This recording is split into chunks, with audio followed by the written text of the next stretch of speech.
আমরা এখানে মোট ৫টা থিম্যাটিক গ্রুপে শব্দগুলোকে ভাগ করেছি, যেমন প্রভাব আর প্রতিক্রিয়া নিয়ে কিছু শব্দ, আবার প্রাচুর্য আর অভাব নিয়ে কিছু শব্দ। আসলে কি হয় জানেন, সম্পর্কিত শব্দগুলো একসাথে শিখলে না ওগুলো মনে রাখা অনেক বেশি সহজ হয়ে যায়। তাহলে চলুন শুরু করি। আমাদের প্রথম যে গ্রুপ, সেই গ্রুপের শব্দগুলো হল প্রভাব, প্ররোচনা আর প্রতিক্রিয়া নিয়ে। মানে এই শব্দগুলো দিয়ে বোঝানো হয় যে মানুষ কিভাবে একে অপরকে ইনফ্লুয়েন্স করে আর সেই ইনফ্লুয়েন্সের ফলে তাদের প্রতিক্রিয়া বা রিঅ্যাকশনটা কেমন হয়। দেখুন, এই দুটো শব্দের সম্পর্ক কিন্তু একেবারে উল্টো, একটা আরেকটার বিপরীত। যেমন ধরুন, জে কে রোলিংয়ের বইয়ের যে জাদুকরী দুনিয়া, সেটা পাঠকদের এন্থ্রাল করে ফেলে, মানে একেবারে মোহিত করে রাখে, আটকে ফেলে। আবার অন্যদিকে একজন ভালো শিক্ষক তার স্টুডেন্টদের পরীক্ষার ভয়ে থেকে ডিসএন্থ্রাল করতে পারেন, মানে মুক্ত করতে পারেন। সোজা কথায়, একটা হলো বেঁধে ফেলা আর অন্যটা হলো মুক্তি দেওয়া। আচ্ছা, এবার আসি দুটো শব্দে যেগুলোর উচ্চারণ বেশ কাছাকাছি কিন্তু অর্থ একদম আলাদা। ইনগ্রাচিয়েট একটা কাজ, একটা ভার্ব। ধরুন, কেউ তার বসের ছুনো জোরে আসার জন্য সারাক্ষণ তোষামোদ করছে, প্রশংসা করছে। সে আসলে নিজেকে বসের কাছে ইনগ্রাচিয়েট করার চেষ্টা করছে। আর ইনগ্রেট কি? ইনগ্রেট হলো একজন মানুষ, একটা নাউন। ধরুন, কোনো বন্ধুকে বিপদে সাহায্য করলেন, কিন্তু সে কোনো ধন্যবাদই দিল না। তাকেই বলে ইনগ্রেট, মানে অকৃতজ্ঞ ব্যক্তি। এই দুটো শব্দের মধ্যে একটা কারণ আর ফলের সম্পর্ক আছে। খেয়াল করুন, COW একটা ভার্ব, যার মানে ভয় দেখানো বা হুমকি দিয়ে কাবু করা। যেমন একজন খুব রাগী ম্যানেজার তার কর্মচারীকে কাউ করতে পারেন, মানে ভয় দেখাতে পারেন। আর তার ফলে কি হবে? সেই কর্মচারী ভয়ে কাউর করবে, মানে একেভাবে কুকড়ে যাবে, গুটিয়ে যাবে। তো একটা হলো ভয় দেখানো আর অন্যটা হলো সেই ভয়ের প্রতিক্রিয়া, মানে ভয় পেয়ে কুকড়ে যাওয়া।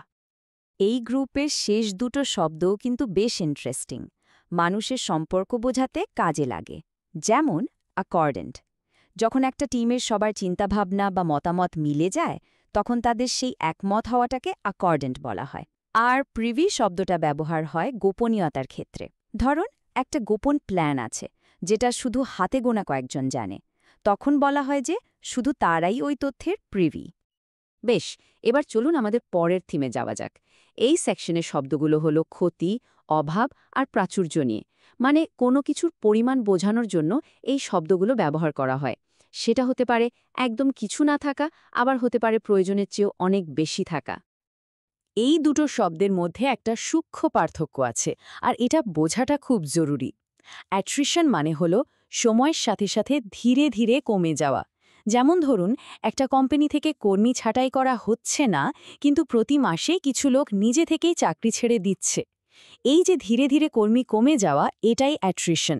আর ডিমিনিউশন হলো কোনো কিছুর আকার, গুরুত্ব বা মূল্য কমে যাওয়া। যেমন বাজেট কমে যাওয়ার কারণে একটা প্রজেক্টের গুরুত্ব কমে গেল, এই অবস্থাকে বলা হবে ডিমিনিউশন।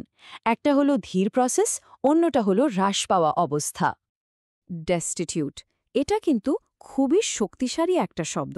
এর মানে হলো সহায় সম্বলহীন, একেবারে সর্বশান্ত। যেমন কোনো বড় প্রাকৃতিক দুর্যোগের পর মানুষজন ডেস্টিটিউট হয়ে যায়, মানে তাদের আর কিছুই বাকি থাকে না। সাধারণ গরিব অবস্থার চেয়ে এটা কিন্তু অনেক বেশি গুরুত্বপূর্ণ একটা পরিস্থিতিকে বোঝায়। এবার দেখুন, দুটো একেবারে বিপরীত শব্দ। একদিকে আছে অ্যাশ, মানে ছাই, কোনো কিছু পুরোপুরি ধ্বংস হয়ে যাওয়ার পর যা বাকি থাকে, এটা হলো সম্পূর্ণ ক্ষতির প্রতীক। আর ঠিক তার উল্টোটা হলো প্লেন্টিয়াস, মানে প্রয়োজনের চেয়েও অনেক বেশি, প্রচুর। যেমন প্লেন্টিয়াস ফসল। তো একদিকে সব শেষ হয়ে যাওয়া, আরেকদিকে প্রাচুর্য। এই দুটোকে একসাথে মনে রাখলে শব্দ দুটোও সহজে মনে থাকবে। আচ্ছা, আমাদের তৃতীয় গ্রুপটা ভিড়, সমালোচনা আর সংঘাত নিয়ে। এখানে মানুষের দল আর নানা রকম উত্তেজনাকর পরিস্থিতি নিয়ে কিছু মজার কিন্তু খুবই গুরুত্বপূর্ণ শব্দ আছে। চলুন দেখে নেওয়া যাক।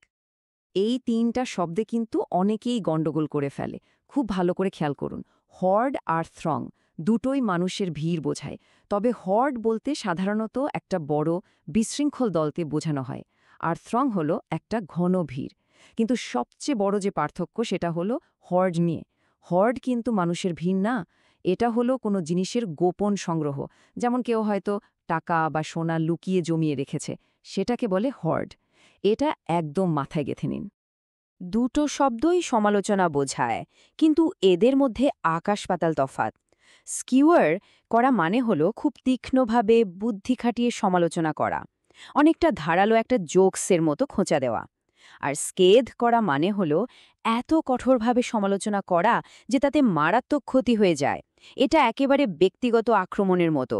তো একটা হলো শানিত আর বুদ্ধিদীপ্ত, আরেকটা হলো ধ্বংসাত্মক। রেন্ড শব্দটার দুটো অর্থই আমাদের জানতে হবে। এর একটা আক্ষরিক মানে লিটারাল অর্থ আছে, যেটা হলো প্রচণ্ড শক্তি দিয়ে কিছু ছিঁড়ে ফেলা। যেমন ঝড়ের কারণে একটা জাহাজের পাল রেন্ড হয়ে গেল, মানে ছিন্ন ভিন্ন হয়ে গেল। আবার এর একটা আলংকারিক বা ফিগুরেটিভ অর্থ আছে। সেটা হলো কোনো সম্পর্ক বা পার্টনারশিপের মধ্যে গভীর বিভেদ তৈরি করা। যেমন একটা বড় স্ক্যান্ডাল দুটো কোম্পানির পার্টনারশিপকে রেন্ড করে দিতে পারে। চলুন এবার আমাদের পরের সেকশনে যাই। এখানে আমরা এমন কিছু শব্দ নিয়ে কথা বলবো যেগুলো কোনো কিছুর বাহ্যিক চেহারা বা আমাদের ধারণা বা উপলব্ধি নিয়ে, মানে জিনিসপত্র দেখতে কেমন বা আমাদের কাছে কেমন মনে হয় সেই সম্পর্কিত শব্দ। এই দুটো অ্যাডজেক্টিভ বা বিশেষণই কিন্তু চেহারার বর্ণনা দেয়, কিন্তু এদের কারণটা ভিন্ন। অ্যাশন চেহারা হয় হঠাৎ করে পাওয়া কোনো শখ, ভয় বা অসুস্থতার কারণে, মুখটা একেবারে ফ্যাকাশে হয়ে যায়। আর হ্যাগার্ড চেহারা হয় দীর্ঘ সময় ধরে চলা ক্লান্তি, স্ট্রেস বা অতিরিক্ত পরিশ্রমের ফলে, মানে একটা হয় হঠাৎ আর একটা দীর্ঘ সময়ের ফল। ডিলিউজিভ মানে হলো ভ্রান্তিকর বা যা ভুল ধারণা দেয়। ডিলিউজিভ জিনিসগুলো আমাদের পারসেপশন বা ধারণাকে ধোঁকা দেয়। যেমন ধরুন কিছু মার্কেটিং বিজ্ঞাপন থাকে না, যেগুলো এমন সব অবাস্তব প্রতিশ্রুতি দেয়, সেগুলো হলো ডিলিউজিভ ক্লেম। এটা এক ধরনের প্রতারণা বা ছলনা। ইমপারসেপ্টেবল শব্দটার মধ্যেই এর অর্থ লুকিয়ে আছে, মানে যা পারসিভ করা যায় না বা বোঝা যায় না। কোনো কিছু এতই সামান্য, ধীর বা সূক্ষ্ম যে সেটা দেখাই যায় না বা খেয়াল করা যায় না। যেমন মার্কেটে একটা ইমপারসেপ্টেবল পরিবর্তন এলো, যেটা প্রথমে কেউ টেরই পেল না, কিন্তু পরে সেটাই একটা বিরাট সমস্যা হয়ে দাঁড়ালো। তো আমরা প্রায় শেষের দিকে চলে এসেছি। এই সেকশনে আমরা আরও কয়েকটি জরুরি শব্দ দেখব।